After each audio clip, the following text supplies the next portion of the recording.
Assalamualaikum warahmatullahi wabarakatuh. Dalam rangka melaksanakan kegiatan masa libur kerja, saya bersama teman sudah menjadi kebiasaan untuk melakukan penelitian yang menurutku penting dan mungkin tidak penting untuk orang lain. Seperti pada awal kata pendahulu ini, saya menyatakan bahwa diri saya bukanlah jebolan sekolah akademis yang memuat tentang perjalanan jenjang pendidikan sekolah perguruan tinggi, entah perguruan tinggi negeri maupun swasta.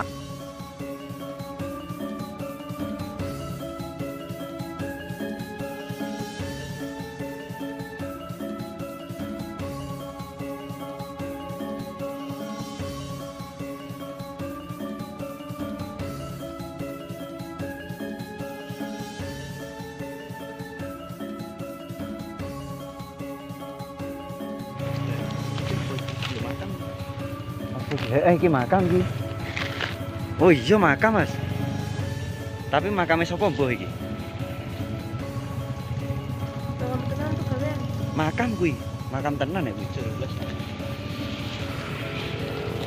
Tepatnya pada tanggal 27 Agustus 2023 bersama dengan komunitas pecinta Watu Candi atau yang sering disebut dengan komunitas Dewa Siwa mengadakan kunjungan ke komplek makam Kasepuhan yang berada di Desa Tirto, Kecamatan Grabak, Kabupaten Magelang. Makam yang berada di puncak bukit diyakini sebagai makam ulama besar yang berguru kepada Kanjeng Sunan Kalijaga. Makam tersebut bersemayam seorang alim ulama yang bernama Sunan Geseng atau Eyang Cakra Jaya. Selepas ziarah ke makam Sunan Geseng, kita meneruskan perjalanan untuk berziarah ke makam-makam Kasepuhan yang tidak jauh dari Desa Tirto, setidaknya masih di lingkup Kecamatan Grabak. Dengan pencarian browsing dari internet, akhirnya kami mendapatkan petunjuk dari Google Map yang menunjukkan bahwa tidak jauh dari Desa Tirto terdapat makam Kasepuhan yang bernama Raden Sagung bin Raden Kertoyudo. Tanpa berpikir panjang, kita pun bergegas turun dari komplek makam Sunan Geseng karena mengingat waktu sudah menunjukkan pukul 3:30. Google Map memberikan petunjuk bahwa makam tersebut berada di Desa Bale Agung, masih di Kecamatan Grabak, kira-kira 6 km dari Desa Tirto. Setelah sampai di Desa Bale Agung dan kita mulai mencari makam tersebut dengan minta petunjuk dari warga masyarakat sekitar, dan anehnya bagi kita, makam tersebut tidak ada yang mengenalinya, sehingga kita mencoba memutari desa tersebut dengan map yang dimunculkan dari handphone. Titik keberadaan makam sudah berubah lagi, tapi masih di desa yang sama. Berhubung makam tersebut tidak ketemu, kita putuskan untuk kembali ke Semarang, walaupun dengan perasaan yang lumayan menyesal.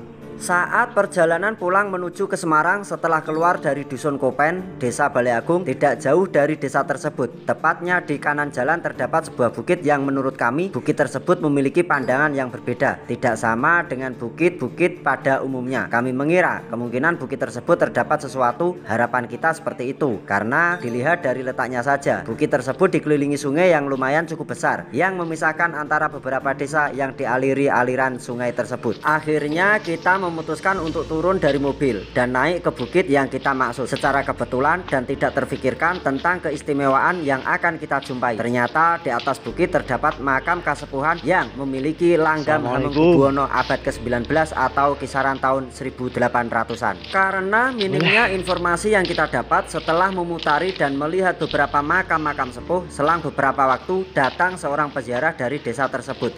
Alhamdulillah, harapan akan mendapatkan informasi yang kita inginkan tentang siapakah tokoh yang dimakamkan di komplek pemakaman tersebut. Bernama Pak Kucir, nama panggilan beliau, karena tidak mau menyebutkan nama aslinya saat kita mintai keterangan. Beliau hanya memberikan informasi orang-orang yang dimakamkan saja. Untuk cerita rakyat dan jejak sejarahnya tidak ada sama sekali. Yang jelas beliau menceritakan tentang bangunan yang diduga markas Belanda yang sudah hancur tak bersisa berada di Dusun Gabung. Wah, bener. Ini loh, iki loh Mas, Bayat. Kok nggone sampean? Iki Bayat iki. Mangku Winoto.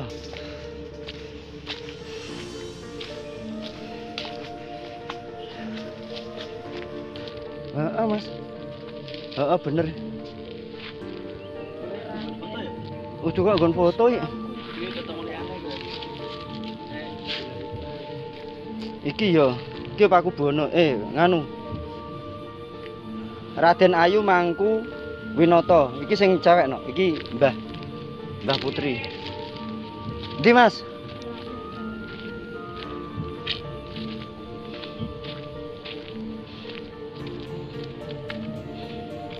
Ndi Mas? Waduh, gambare ora kuwi. Ana temboke kok, Mas. Aku curigane dhuwur kono. Sampan golek kene ya, Mas. Untuk keterangan berikutnya, beliau hanya memberikan petunjuk tentang bangunan makam dan tempat untuk pengintaian musuh. Bangunan itu hampir menyerupai bangunan triangulasi atau tapal batas wilayah. Makam yang dimaksud berada di sisi pojok timur merupakan makam sosok seorang senopati yang bernama Senopati Kertopati yang pernah membantu perang Diponegoro di Tegalrejo Magelang, yang terkenal dengan sebutan Perang Jawa atau The Java Orlog. Langgam bayatan, Om. Langgam tembayat. Iki kembang awan. Mengutip tentang siapakah yang dimakamkan yang berada di Gunung Selo Gender ini, sumber dari Magelang News. Hasil wawancara dengan salah satu tokoh yang disepuhkan di desa tersebut, saya menangkap tentang percakapan yang didialogkan antara keduanya, yaitu tentang sosok pahlawan yang membantu perjuangan Pangeran Diponegoro, antara lain 1. Senopati Kertopati, 2. Senopati Mangkuwinoto, 3. Senopati Wiryowijoyo, 4. Senopati Wiryowinoto, 5. Senopati Noto Dento. Assalamualaikum. Sendali. Nah, ini yang disepuhke. Raden Mangkurejo. Nek sing mau sapa nok? Raden Sanggung. bin Raden. Tapi bukan iki makame. Sing dimaksud bukan iki.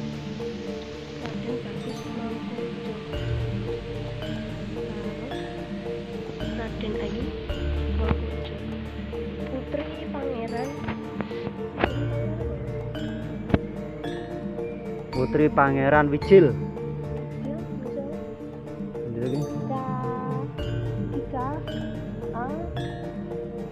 Kalang apa? Kadilangu.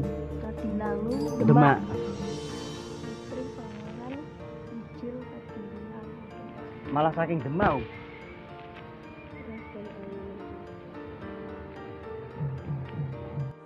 Kelima senopati tersebut memiliki peranan penting dalam perang Pangeran Diponegoro di Magelang, dan Gunung Selo Gender merupakan benteng pertahanan sekaligus tempat telik sandi Pangeran Diponegoro untuk mengawasi aktivitas Belanda. Tepatnya hari Minggu pada tanggal 28 Maret 1830, selang sehari setelah Lebaran Idul Fitri, suasana Magelang masih ramai. Ditambah lagi Panglima Perang Jawa, Pangeran Diponegoro datang ke Magelang dari Bagelan untuk memenuhi undangan Hendrik Marcus Baron de Kock, Panglima tentara perang Belanda di Jawa.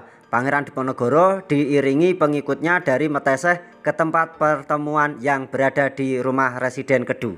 3 hari sebelumnya, de Kock memberikan perintah kepada kedua perwira infanteri seniornya dalam melaksanakan misi rahasia, yaitu Louis Dupron dan Ivy Maisils, agar mempersiapkan pasukan ketika Pangeran Diponegoro datang. Dengan demikian, menurut sejarawan Peter Carey, tentara harus siaga di tangsi-tangsi dan kuda kavaleri sudah dipasang pelana, sehingga begitu perintah pertama dikeluarkan, semua anggota tentara sudah dapat atau langsung berkumpul dengan senjata lengkapnya. Kutipan dari sumber majalah Historia, para senopati Pangeran Diponegoro pun sudah menyadarinya bahwa yang diharapkan tidak mungkin terjadi, sehingga pada akhirnya aktivitas di gunung tersebut masih berlaku di masa hidupnya, tetap bertahan dan menunggu perintah. Setelah tertangkapnya Pangeran Diponegoro, kelima senopati itu tetap masih menunggu perintah komando dari sang Panglima Jawanya, masih menunggu kepulangan beliau dan berharap senopati-senopati tersebut bisa berkumpul dan berperang melawan penjajah Belanda bersama lagi.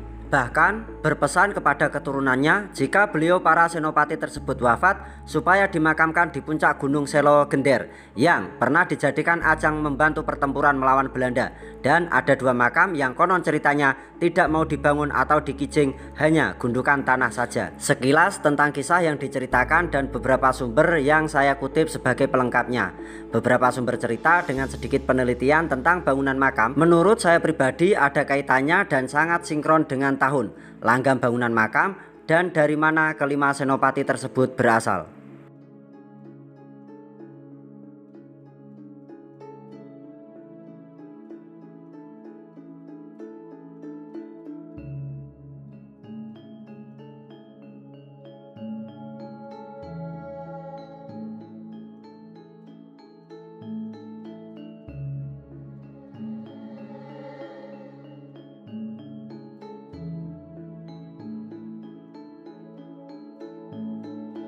Untuk pendapat saya pribadi, jika saya melihat dari langgam dan konstruksi bangunan makam, menjelaskan bahwa beliau yang dimakamkan bukan orang biasa, melainkan mempunyai peranan penting pada masa pemerintahan Keraton Jogja. Hanya 3 makam yang bisa divisualkan bangunan makamnya. Bahkan makam tersebut berlanggam Hamengkubuwono abad ke-19 atau kisaran tahun 1800-an.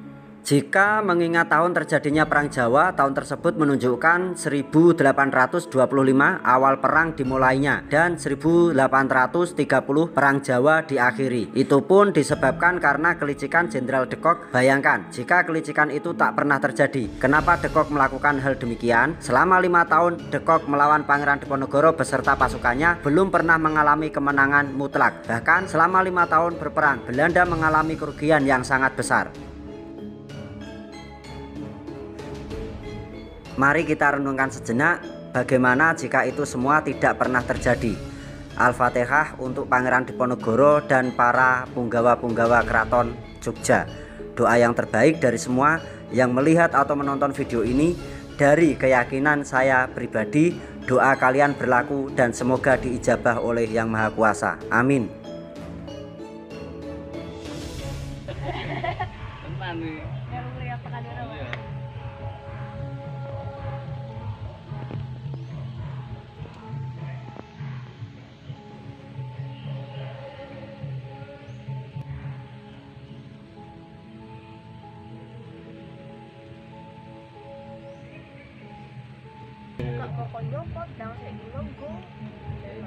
Lali ono.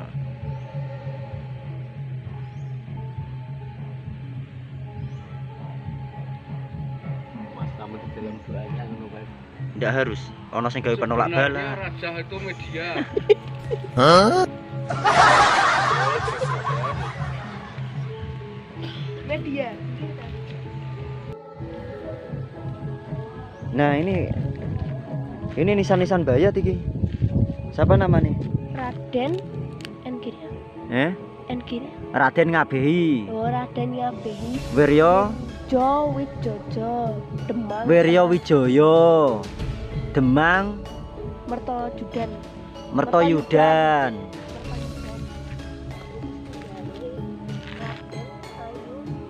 Garwane berarti Wijoyo. Bacane nek tulisane Wijojo berarti bacane Wijoyo. Ya Gusti iki to rusak ino. Iki ono iki. Heeh. Iki juga nganu iki bayat, langgam bayat. Raden Ayu Wiryo Wijoyo. Iki garwane. Nah iki Raden Ngabehi Wiryo Wijoyo Demang Tengahan Mertoyudan. Nih langgamnya tembayat. Ini kebalik ini. Kebalik ini. Ini kebalik. Nah, seharusnya gini. Ini rompiong. Nah, seharusnya gini.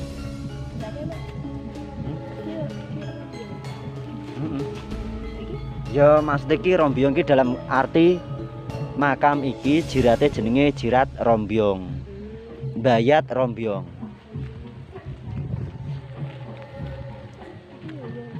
Iki yo. Ini juga ini. Cuma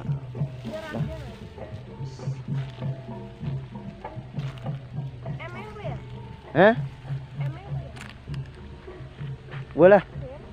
Lah kuwi do ning kono no. Wah, ternyata ini keluarga bayat. Keluarga bayatan. Nah, ini ndak. Iki apa kan? Raden Sudimoro. Kertodipuro.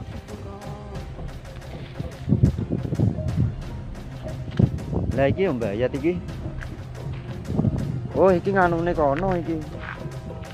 Iki panele kono. Panele kono? Jirat-jirate kono.